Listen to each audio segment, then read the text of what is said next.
Hello everyone, welcome to Q study official YouTube channel. कैसे हैं आप सब लोग? आई होप आप सब लोग भी अच्छे होंगे। जिन कैंडिडेट का 25 अगस्त को एग्जाम है HP state cooperative bank clerk का, तो देखिए जो 21 तारीख को पजल आई थी HP state cooperative bank clerk के एग्जाम में, उस पजल को आज हम सॉल्व करने की कोशिश करेंगे। तो देखिए जो HP state cooperative bank clerk के एग्जाम में पजलें आई थी वो 4 पजल आई थी। एक थी हाइट बेस, एक थी सर्कल बेस, एक थी सर्टेन नंबर ऑफ पीपल की पजल, और एक आई थी आपको फ्लोर बेस पजल। जो फ्लोर बेस पजल है उसकी वीडियो आप हमारे चैनल पे दे सकते हो। 2 या 3 दिन पहले मैंने जो है फ्लोर पजल के बारे में बताया था। अगर आपको पजल्स कवर करनी है अच्छे से तो आप हमारे चैनल पे जा सकते हैं। आपको प्ले लिस्ट में पूरी पजल मिल जाएंगी, किस तरीके से पजल को सॉल्व किया जाता है। तो देखिए एक पजल आई थी सर्कुलर बेस पजल। इसमें क्या बोला गया था, ओनली सेंटर की तरफ जो है पर्सन फेसिंग कर रहे थे। तो देखिए इस पजल को हम बनाने की कोशिश करते हैं, जो कि ये वाली पजल है। ऐसी ही पजल हमें सेम टू सेम देखने को मिली थी HP state cooperative bank clerk के एग्जाम में। तो देखिए ये वाली जो पजल है इसमें क्या बोला गया था, इसमें बोला गया था 8 people PQR STU V and W are sitting around a circle. All of them are facing the center but not necessary in same order. तो यहाँ पे क्या बोला गया था कि 8 हमारे पास पर्सन है, उन्होंने कहाँ पे फेसिंग की है, सेंटर की तरफ फेसिंग की है। तो देखिए सबसे पहले हमारा फर्स्ट काम क्या होता है, डायग्राम ड्रॉ करना। तो एक ले लेंगे हम केस फर्स्ट और एक ले लेंगे केस सेकंड। तो इसमें कितने पर्सन की बात हो रही थी, यहाँ पे एक बना लेंगे हम सर्कल, राइट। और सर्कल में कितने पर्सन बैठे हैं, 8 पर्सन बैठे हैं। तो हमने क्या बना लिए, यहाँ पे 8 पर्सन बना लिए, राइट। ऐसे ही हम केस सेकंड बनाएंगे और इसमें हम क्या करेंगे, 8 पर्सन बैठा देंगे। तो ये हमारे क्या होगी, यहाँ पे 8 पर्सन बैठ गए। तो देखिए सेकंड जो अब हमारा काम होगा वो होगा कि अब हमने पढ़ने होते हैं स्टेटमेंट, और स्टेटमेंट के बेस के ऊपर पर्सन को बैठाना होता है। तो देखिए इसमें क्या बोला गया था, फर्स्ट स्टेटमेंट में P is sitting to the second of T।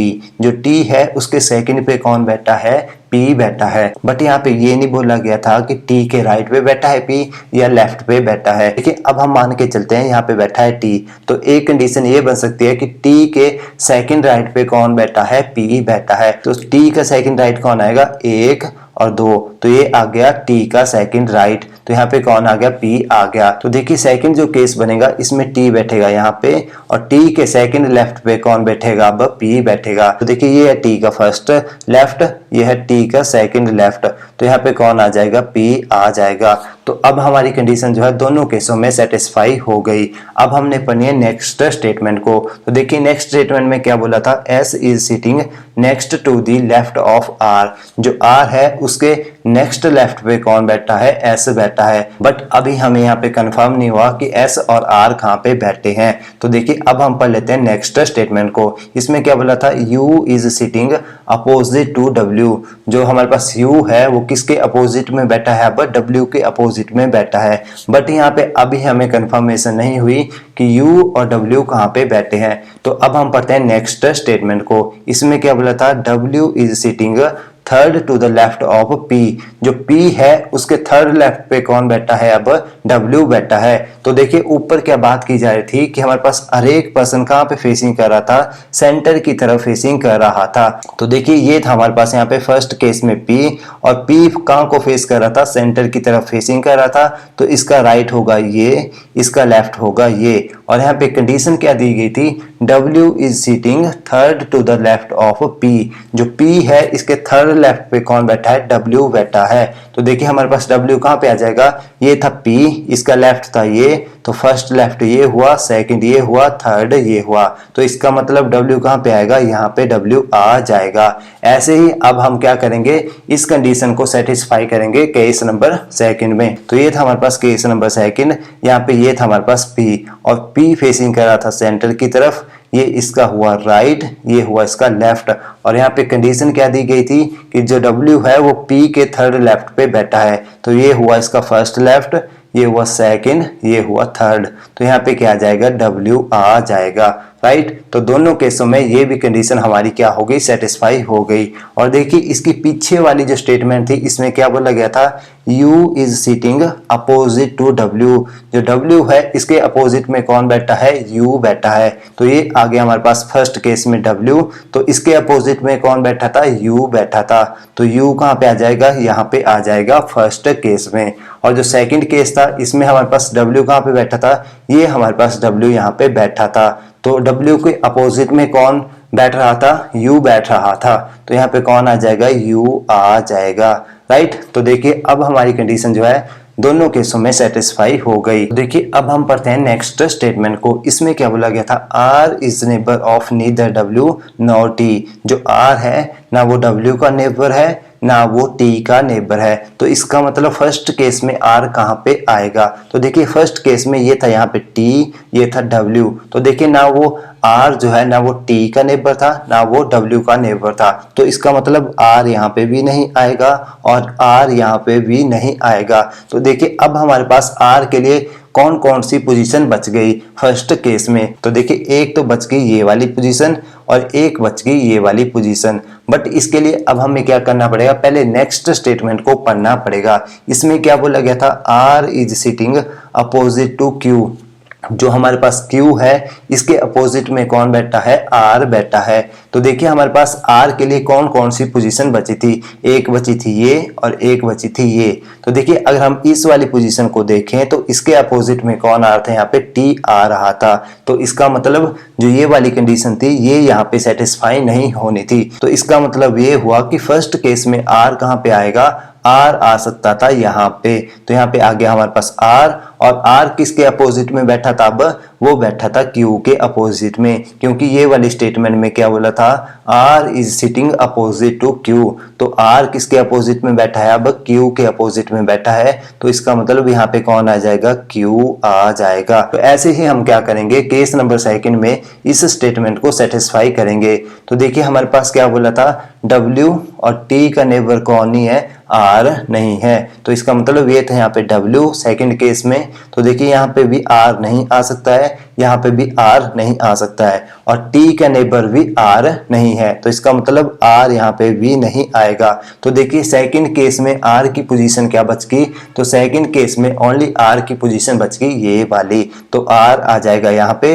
और R किसके अपोजिट में बैठा था, R बैठा था Q के अपोजिट में। इस वाली स्टेटमेंट में ये बोला गया था R जो है Q के अपोजिट में बैठा है, तो R आ गया यहाँ पे, तो Q आ जाएगा हमारे पास यहाँ पे सेकंड केस में। अब हमारे पास दोनों केसों में क्या हुआ, कंडीशन सेटिस्फाई हो गई, राइट। इसके बाद नेक्स्ट स्टेटमेंट में क्या बोला गया था, V is not an neighbour of Q।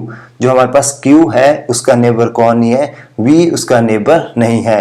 तो हमारे पास फर्स्ट केस में V कहाँ पे आ सकता था, V हमारे पास आ सकता था यहाँ पे, और यहाँ तो आ सकता था यहाँ पे, राइट। इन दो जगह पे हमारे पास V आ सकता था फर्स्ट केस में। तो देखिए इस कंडीशन को अब हम सेटिस्फाई करेंगे केस नंबर सेकंड में। इसमें क्या बोला गया था, V जो है वो Q का नेबर नहीं है, तो हमारे पास केस नंबर सेकंड में ये था Q, तो यहाँ पे क्या बोला था, V Q का नेबर नहीं है, तो Q के साथ यहाँ पे एक पोजीशन ये वाली खाली थी और एक पोजीशन यहाँ पे खाली थी, तो क्या बोला था, V जो है Q का नेबर नहीं है, तो इसका मतलब यहाँ पे V नहीं आएगा।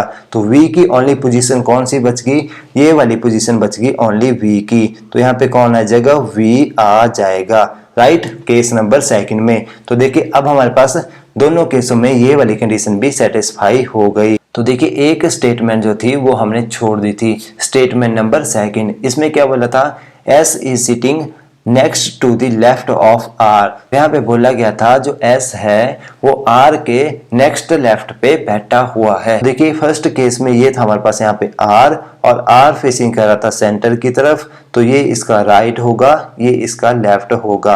कंडीशन में क्या बोला गया था, जो S है वो R के नेक्स्ट लेफ्ट पे बैठा है, तो इसका मतलब ये था यहाँ पे R, और R का नेक्स्ट लेफ्ट कहाँ पे आएगा, यहाँ पे आएगा, तो इसका मतलब फर्स्ट केस में S कहाँ पे बैठेगा, यहाँ पे बैठ जाएगा, राइट। तो आई होप ये कंडीशन भी आपको समझ आ चुकी होगी। तो इसका मतलब अब हमारे पास फर्स्ट केस में V की कौन सी पोजीशन बची, ओनली ये हमारे पास V की पोजीशन बची थी। तो इस कंडीशन को अब हम सेटिस्फाई करेंगे केस नंबर सेकंड में। तो देखिए केस नंबर सेकंड में R यहाँ पे आ रहा था और R फेसिंग कर रहा था सेंटर की तरफ, क्योंकि यहाँ पे क्या बोला गया था, सभी के सभी पर्सन कहाँ पे फेसिंग कर रहे थे, सेंटर की तरफ फेसिंग कर रहे थे। तो देखिए R कर रहा था सेंटर की तरफ फेसिंग, तो ये हुआ इसका राइट, ये हुआ इसका लेफ्ट, और बोला क्या था, जो S है वो R के नेक्स्ट लेफ्ट पे बैठा है, तो ये था हमारे पास R यहाँ पे। अगर इसका नेक्स्ट लेफ्ट देखा जाए तो वो आएगा यहाँ पे, तो यहाँ पे ऑलरेडी V बैठा हुआ था, तो इसका मतलब यहाँ पे S नहीं आ सकता है। तो इसका मतलब ये हुआ सेकंड केस में हमारी ये कंडीशन सेटिस्फाई नहीं हुई, तो इसका मतलब जो केस नंबर सेकंड था वो हमारा रॉन्ग हो गया और केस नंबर फर्स्ट हमारा राइट हो गया। तो हम केस नंबर फर्स्ट के अकॉर्डिंग ही क्वेश्चन के आंसर को देंगे, राइट। तो इसीलिए जब भी आपके पास पजल का कोई भी क्वेश्चन आए तो आपने सबसे पहले क्या करना है, ज्यादा से ज्यादा केस बनाने हैं, 1, 2 या 3 केस जरूर बनाने हैं, तभी आपको जो है कम से कम टाइम लगेगा क्वेश्चन को सॉल्व करने के लिए और आपको भी अंडरस्टैंड करने के लिए इजी रहेगा क्वेश्चन को कि किस तरीके से हमने किस पर्सन को बैठाना है। तो अब हमारा केस नंबर सेकंड रॉन्ग हो गया। अब हम क्या करेंगे, केस नंबर फर्स्ट के अकॉर्डिंग ही सभी क्वेश्चन के आंसर देंगे। क्वेश्चन नंबर जो फर्स्ट है हमारे पास वो रहा ये, इसमें क्या बोला गया है, what is the position of T with respect to R, कि हमारे पास जो R है उसके विद रिस्पेक्ट में T कहाँ पे आ रहा है, ये हमसे सवाल पूछा गया है। तो देखिए हमारे पास केस नंबर फर्स्ट में R कहाँ पे था, ये हमारे पास R आ रहा था और R कहाँ पे फेसिंग कर रहा था, सेंटर की तरफ फेसिंग कर रहा था। तो R का राइट हुआ ये और R का लेफ्ट हुआ ये। तो क्या बोल रहा था, R के विद रिस्पेक्ट में T कहाँ पे आ रहा था, तो R के विद रिस्पेक्ट में देखा जाए तो फर्स्ट राइट, सेकंड राइट और थर्ड राइट। तो R के थर्ड राइट पे कौन आ रहा था, T आ रहा था। तो यहाँ पे हमारा राइट आंसर हो जाएगा, R के थर्ड राइट पे कौन आ रहा था, T आ रहा था, जो कि ऑप्शन नंबर थर्ड थी, वो दिया था थर्ड टू द राइट। ये हमारे यहाँ पे राइट आंसर हो गया। और अगर हम जो है R के लेफ्ट से पोजीशन चेक करें T की, तो देखिए क्या आ रही थी, first left, second, third, fourth और फिफ्थ। तो R के फिफ्थ लेफ्ट पे भी कौन आ रहा था, T आ रहा था। बट यहाँ पे देखिए हमारे पास कोई भी ऐसी ऑप्शन अवेलेबल नहीं थी जहां पे लिखा था फिफ्थ टू द लेफ्ट लिखा हुआ था। तो हमारा राइट आंसर क्या हो गया, only third to the right हमारा राइट आंसर यहाँ पे हो गया। तो देखिए जो क्वेश्चन नंबर सेकंड आता है हमारे पास वो रहा ये, इसमें क्या बोला गया था, इसमें बोला गया था which among the following statement is true, कि कौन सी ऐसी स्टेटमेंट है जो कि यहाँ पे ट्रू है। तो देखिए फर्स्ट जो स्टेटमेंट थी इसमें क्या बोला गया था, इसमें बोला गया था V is sitting fifth to the left of R, जो R है उसके फिफ्थ लेफ्ट पे कौन बैठा है, V बैठा है। तो देखिए ये था हमारे पास यहाँ पे R और R फेसिंग कर रहा था सेंटर की तरफ, तो ये हुआ इसका राइट, ये हुआ इसका लेफ्ट। तो देखिए अगर हम R के फिफ्थ लेफ्ट पे चेक करें तो ये था first left, second, third, fourth और फिफ्थ। तो R के फिफ्थ लेफ्ट पे T आ रहा था, तो इसका मतलब क्या हुआ, फर्स्ट स्टेटमेंट हमारी रॉन्ग हो गई। तो अब हम चेक करेंगे सेकंड स्टेटमेंट को। तो सेकंड स्टेटमेंट में क्या बोला गया था, P is sitting opposite to R, जो R है उसके अपोजिट में P बैठा हुआ है। तो देखिए ये था हमारे पास यहाँ पे R दिया हुआ और R के अपोजिट में देखा जाए तो यहाँ पे कौन आ रहा था, Q आ रहा था। तो इसका मतलब सेकंड जो स्टेटमेंट थी वो भी रॉन्ग हो गई। अब हम पढ़ते हैं स्टेटमेंट नंबर थर्ड को। इसमें क्या बोला गया था, इसमें बोला गया था one person is sitting between Q and W, कि Q एंड W के बीच में एक पर्सन बैठा है। तो देखिए ये था हमारे पास यहाँ पे Q और ये था हमारे पास यहाँ पे W, और इन दोनों के बीच में देखा जाए तो कौन आ रहा था, T आ रहा था। तो इसका मतलब ये वाली स्टेटमेंट क्या हो गई, ट्रू हो गई, कि Q और W के बीच में कितने पर्सन आ रहे थे, वन पर्सन आ रहा था। वो कौन सा पर्सन था, वो था T। जो फोर्थ स्टेटमेंट थी इसमें क्या दिया गया था, इसमें दिया गया था R is third to the right of T, जो T है इसके थर्ड राइट पे कौन है, R है। तो यहाँ पे देखिए ये था हमारे पास T, तो T फेसिंग कर रहा था सेंटर की तरफ, ये इसका हुआ राइट, ये हुआ इसका लेफ्ट। अगर हम T के थर्ड राइट पे देखें तो कौन आ रहा था, तो ये था फर्स्ट राइट, सेकंड और थर्ड। तो T के थर्ड राइट पे कौन आ रहा था, U आ रहा था, और यहाँ पे पूछा क्या था, R पूछा था। तो इसका मतलब स्टेटमेंट नंबर 4 ये भी रॉन्ग हो गई। इसके बाद हम पढ़ते हैं लास्ट स्टेटमेंट को। इसमें क्या बोला गया था, Q is sitting opposite to V, जो V है इसके अपोजिट में कौन बैठा है, Q बैठा था। तो देखिए हमारे पास V कहाँ पे आ रहा था, तो ये था हमारे पास V और वी के अपोजिट में कौन आ रहा था, यहाँ पे पी आ रहा था। तो इसका मतलब ये स्टेटमेंट भी हमारी रॉन्ग हो गई। तो देखिए ओनली जो स्टेटमेंट नंबर 3 थी वो हमारी यहाँ पे राइट हो गई और सभी की सभी स्टेटमेंट क्या होगी, रॉन्ग हो गई। तो हमारा राइट आंसर क्या हो जाएगा, ऑप्शन नंबर 3 हमारा राइट आंसर हो जाएगा कि one person is sitting between Q and W, right. तो आई होप ये वाला क्वेश्चन भी आपको अच्छे से क्लियर हो चुका होगा। क्लियर है तो प्लीज वीडियो को लाइक और चैनल को सब्सक्राइब करना मत भूलिएगा। जो क्वेश्चन नंबर 3 आता है हमारे पास वो रहा ये, इसमें क्या बोला गया है, इसमें बोला गया था who is sitting opposite to T, जो टी है उसके अपोजिट में कौन पर्सन बैठा है। तो देखिए ये था हमारे पास यहाँ पे टी और टी के अपोजिट में कौन पर्सन बैठा था, यहाँ पे एस पर्सन बैठा था। तो यहाँ पे राइट आंसर क्या हो जाएगा, टी के अपोजिट में कौन बैठा है, एस बैठा है। ये हमारा यहाँ पे राइट आंसर हो गया क्वेश्चन नंबर 3 का। तो देखिए ऑप्शन नंबर जो 4 थी वो हमारा यहाँ पे राइट आंसर हो गया। इसके बाद नेक्स्ट जो क्वेश्चन आता है 4 नंबर वो रहा ये, इसमें क्या बोला गया था, इसमें बोला गया था who among the following is sitting next to right of S, जो एस है उसके नेक्स्ट राइट पे कौन पर्सन बैठा है। तो देखिए हमारे पास यहाँ पे ये था एस और एस फेसिंग कर रहा था सेंटर की तरफ, तो ये होगा इसका राइट, ये होगा इसका लेफ्ट। तो अगर हम देखें एस के नेक्स्ट राइट पे तो कौन आ रहा था, यहाँ पे आर आ रहा था। तो हमारा राइट आंसर क्या हो जाएगा, यहाँ पे आर हमारा राइट आंसर हो जाएगा कि एस के नेक्स्ट राइट पे कौन बैठा है, आर पर्सन बैठा है। तो जो लास्ट क्वेश्चन आता है 5th नंबर वो रहा ये, इसमें क्या बोला गया है, इसमें बोला गया था how many persons are sitting between Q and U when counted from the left of Q। अगर हम Q के लेफ्ट से काउंट करें तो Q और U के बीच में कितने पर्सन आ रहे हैं। तो देखिए ये था हमारे पास यहाँ पे Q, राइट। तो Q फेसिंग कर रहा था सेंटर की तरफ, तो ये इसका राइट होगा, ये इसका लेफ्ट होगा। और बोला क्या था, अगर हम जो है Q के लेफ्ट से काउंट करें तो Q और U के बीच में कितने पर्सन आ रहे हैं, राइट। तो ये था हमारे पास Q का लेफ्ट, तो और ये था हमारे पास यहाँ पे U, राइट। तो अब हमने देखना है Q और U के बीच में कितने पर्सन आ रहे हैं जब हम Q के लेफ्ट से काउंट करते हैं। तो देखिए ये आया first left, second, third, fourth, fifth. तो Q और U के बीच में कितने पर्सन आ रहे थे, 5 पर्सन आ रहे थे। तो हमारा राइट आंसर क्या हो जाएगा, यहाँ पे 5 हमारा राइट आंसर हो जाएगा, जो कि ऑप्शन नंबर 4 थी। आई होप सर्कुलर पजल का जो क्वेश्चन था ये आपको अच्छे से क्लियर हो चुका होगा। क्लियर है तो प्लीज वीडियो को लाइक और चैनल को सब्सक्राइब करना मत भूलिएगा। इसके बाद अब हम पढ़ते हैं नेक्स्ट क्वेश्चन को। ये है सिलोजिज्म से क्वेश्चन, और जो सिलोजिज्म का टॉपिक आया था HP state cooperative bank clerk के एग्जाम में, जो कि 21 तारीख को पेपर हुआ था।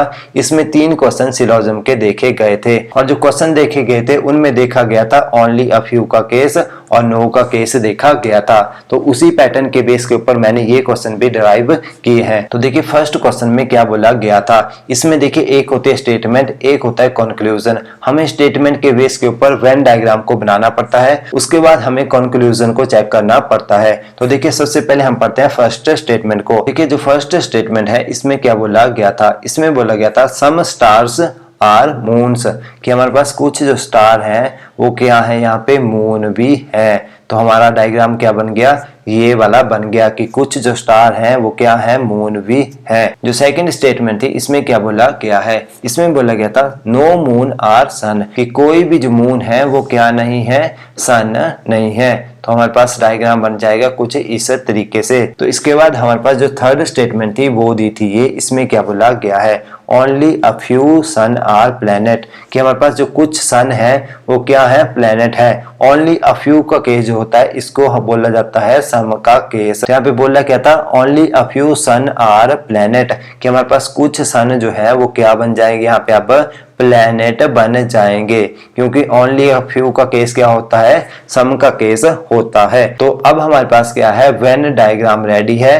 अब हमने चेक करना है कंक्लूजन को। देखिए फर्स्ट जो कंक्लूजन है वो क्या दिया गया था, इसमें बोला गया था सम स्टार्स आर सन, कि हमारे पास जो कुछ स्टार हैं क्या वो सन हो सकते हैं। तो देखिए यहाँ पे सन और स्टार के बीच में कोई भी डायरेक्ट रिलेशन नहीं दिया गया था, राइट। तो हम नहीं बोल सकते कि कुछ स्टार जो है वो सन हो सकते हैं। तो यहाँ पे हम डेफिनेट नहीं बोल सकते कि कुछ स्टार जो है वो सन है, क्योंकि इन दोनों के बीच में डेफिनेट रिलेशन नहीं दिया गया है और डायरेक्ट इनके बीच में कोई भी रिलेशन नहीं शो हुआ है। तो इसका मतलब क्या होगा, यहाँ पे पॉसिबिलिटी हो सकती है बट हमें डेफिनेट नहीं है। तो इसका मतलब क्या होगा, फर्स्ट जो कंक्लूजन है वो हमारा रॉन्ग हो गया, राइट। अब हम चेक करते हैं कंक्लूजन नंबर सेकंड को। इसमें क्या बोला गया था, सम प्लैनेट आर सन, कि हमारे पास कुछ जो प्लैनेट है वो क्या है, सन है। तो देखिए हमारे पास सन और प्लैनेट के बीच में क्या रिलेशन दिया था, ओनली अ फ्यू का केस दिया हुआ था।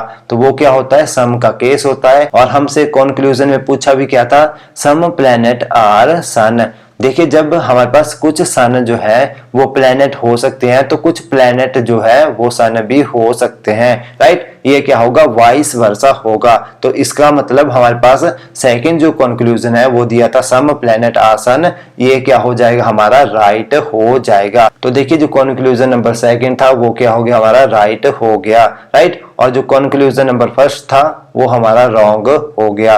तो अब हमारे पास राइट आंसर क्या हो जाएगा, ओनली सेकंड फॉलोज। ये हमारा यहाँ पे राइट आंसर हो जाएगा क्वेश्चन नंबर फर्स्ट का, राइट। तो आई होप ये चीजें आपको अच्छे से क्लियर हो चुकी होंगी। ओनली अ फ्यू का केस कब होता है, नो का केस कैसे बनाना होता है। और देखिए जब भी सिलोजिज्म का आप क्वेश्चन करोगे तो जब तक आपको डेफिनेट कोई चीज पता नहीं होगी तब तक आप जो है कुछ भी नहीं बोल सकते हैं अपनी मर्जी से, जब तक आपको डेफिनेट पता नहीं होगा। और आपने ध्यान में रखना है कि पॉसिबिलिटी का केस कब होता है। तो यहाँ पे देखिए अगर हमने पॉसिबिलिटी का केस बनाना होता तो वो फर्स्ट केस में फॉलो हो सकता था। यहाँ पे अगर हमारे पास कंक्लूजन दिया होता some star or sun is possible, ये अगर हमारे पास दिया होता वो कंक्लूजन हमारे पास यहाँ पे राइट हो जाता, क्योंकि यहाँ पे स्टार और हमारे पास जो सन था इनके बीच में कोई भी डेफिनेट रिलेशन नहीं था, बट इन दोनों के बीच में कुछ ना कुछ पॉसिबिलिटी तो हो सकती थी। तो अगर यहाँ पे पॉसिबिलिटी का केस होता, इन दोनों के बीच में दिया होता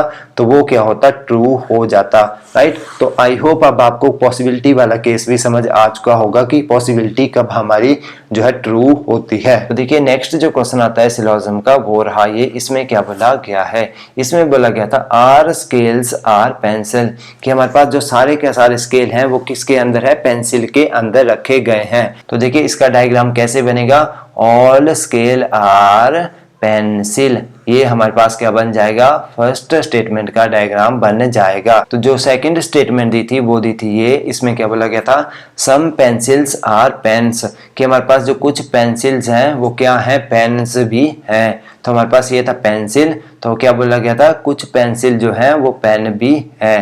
तो हमारे पास ये वाला डायग्राम बन जाएगा। तो यहाँ पे क्या आ जाएगा, पेन्स आ जाएंगे, कि कुछ पेंसिल जो है वो क्या है, पेन्स भी हैं, राइट। तो इसके बाद देखिए जो स्टेटमेंट नंबर थर्ड थी उसमें क्या दिया गया था, सम पेन्स आर नॉट इरेजर, कि हमारे पास जो कुछ पेन्स हैं वो क्या नहीं है, इरेजर्स नहीं है। ये वाला डायग्राम बनेगा कि हमारे पास कुछ जो इरेजर है वो क्या नहीं है, वो पेन्स नहीं है। इसका डायग्राम हमारे पास कुछ इस तरीके से बनेगा, क्योंकि यहाँ पे क्या बोला था, सम पेन्स आर नॉट इरेजर। तो हमारे पास सम पेन्स आर नॉट इरेजर इस तरीके की स्टेटमेंट दी गई हो तो आप जो है डायग्राम इस तरीके से बनाएंगे। तो अब हम चेक करेंगे कंक्लूजन को। फर्स्ट जो कंक्लूजन है वो रहा ये, इसमें क्या बोला गया था, सम पेन्स आर स्केल्स, कि हमारे पास कुछ जो पेन है वो स्केल भी हैं। तो देखिए ये था हमारे पास यहाँ पे पेन और ये थे हमारे पास यहाँ पे स्केल, और यहाँ पे देखा जाए तो पेन और स्केल के बीच में कोई भी डायरेक्ट रिलेशन नहीं दिया था। तो इसका मतलब क्या होगा, जब भी हमारे पास किसी दो चीजों के बीच में डेफिनेट रिलेशन नहीं दिया होगा तो उनके बीच में क्या लग सकता है, पॉसिबिलिटी लग सकती है। बट यहाँ पे क्या दिया था, यहाँ पे पॉसिबिलिटी नहीं दी थी, राइट। तो यहाँ पे डायरेक्ट पूछा था कि जो कुछ हमारे पास पेन है वो क्या है, वो हमारे पास स्केल भी है, ये हमसे पूछा गया था। तो यहाँ से हम क्या बोल सकते हैं कि हमारे पास कुछ जो पेन है वो स्केल नहीं है, तो इनके बीच में क्या है, नो रिलेशन है। तो हम नहीं बता सकते कि कुछ पेन जो है वो स्केल है या नहीं है। अगर पॉसिबिलिटी होती तो ये केस हमारा राइट हो जाता, बट यहाँ पे पॉसिबिलिटी नहीं दी थी तो इसलिए हमारा केस क्या हो गया, रॉन्ग हो गया। तो अब हम पढ़ेंगे सेकंड कंक्लूजन को। इसमें क्या बोला था, सम स्केल्स आर पेंसिल, कि हमारे पास जो कुछ स्केल हैं वो क्या है, पेंसिल भी हैं। तो देखिए ये था हमारे पास यहाँ पे स्केल का डायग्राम और ये था हमारे पास यहाँ पे पेंसिल का डायग्राम। तो देखिए पूरे के पूरे स्केल किसके अंदर आ रहे थे, पेंसिल के अंदर आ रहे थे। तो हम क्या बोल सकते हैं कि सम जो स्केल है वो क्या थे, पेंसिल भी है, राइट। तो हमारा जो केस नंबर सेकंड है वो क्या हो जाएगा, यहाँ पे राइट हो जाएगा। अगर आपके पास यहाँ पे कंक्लूजन दिया होता कि ऑल जो स्केल है वो पेंसिल है, तब वो भी हमारे पास कंक्लूजन क्या होता है, यहाँ पे राइट हो जाता, क्योंकि यहाँ पे फर्स्ट स्टेटमेंट में क्या दिया था कि ऑल स्केल आर पेंसिल। तो देखिए यहाँ पे दो कंक्लूजन आपके ट्रू हो सकते थे। अगर यहाँ पे दिया होता सम स्केल आर पेंसिल, तब वो भी हमारा फॉलो कर जाता, और अगर यहाँ पे दिया होता ऑल स्केल आर पेंसिल, वो भी हमारा क्या हो जाता, यहाँ पे फॉलो कर जाता। अगर यहाँ पे दिया होता कंक्लूजन एक और कि सम जो पेंसिल है वो क्या है, स्केल भी है, तो वो भी कंक्लूजन क्या होता, हमारा ट्रू हो जाता। यहाँ पे सिर्फ एक ही कंक्लूजन दिया था, वो दिया था सम स्केल्स आर पेंसिल, तो वो क्या हो गया, हमारा ट्रू हो गया। तो सेकंड क्वेश्चन का राइट आंसर आ गया ओनली सेकंड फॉलोज। ये हमारा यहाँ पे राइट आंसर हो गया क्वेश्चन नंबर सेकंड का। आई होप ये दोनों क्वेश्चन भी आपको अच्छे से क्लियर हो चुके होंगे सिलोजिज्म के। अगर आपको क्लियर है तो प्लीज वीडियो को लाइक और चैनल को सब्सक्राइब जरूर कर देना। तो ये थे HP state cooperative bank clerk के दो क्वेश्चन हमने लिए हुए, एक सिलोजिज्म टॉपिक से और एक पजल टॉपिक से, जो कि 21 अगस्त की शिफ्ट में देखे गए थे। तो आई होप ये दोनों के दोनों टॉपिक के क्वेश्चन आपको अच्छे से क्लियर हो चुके होंगे। क्लियर है तो प्लीज वीडियो को लाइक और चैनल को सब्सक्राइब करना मत भूलिएगा। मिलते हैं कल नेक्स्ट वीडियो में नेक्स्ट टॉपिक के साथ, तब तक के लिए tata bye bye and take care.